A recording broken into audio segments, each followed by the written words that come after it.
could tell us, do you think how big is the challenge first of all, and how long do you think will it take this space to get entirely digitized? You know, audit profession is a mix of some very large firms, medium, and the smaller firms.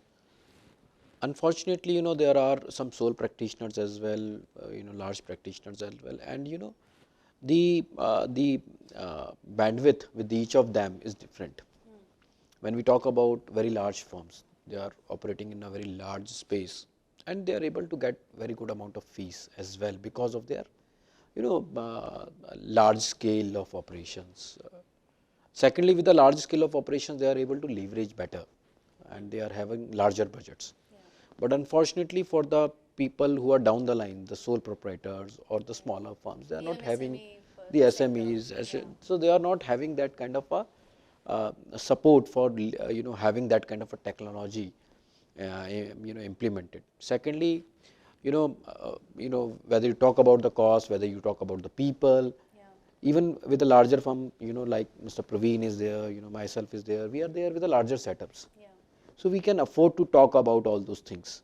We can afford to implement about all those things. But the people down the line. So I'm not very sure about whether the people down the line they will be able to be fully digitized. But at least a larger fraction of firms would be able to digitize because there is no other choice with them. And if they are not able to digitize themselves, they will become outdated, and they will not be able to offer any services because the way the government is going, the way the businesses are going, you have to be totally digitized. So I think if not in a short term, at least in the medium or a long term, I see the professional firms have to completely digitize themselves, or the solutions like Walter Coover's, which is a cost-effective solution.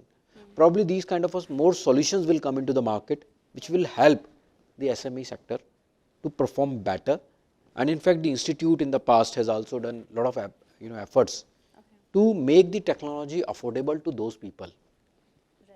So with the combination of those efforts, I think medium to long term would be the time period where there will be a complete digitization of this assurance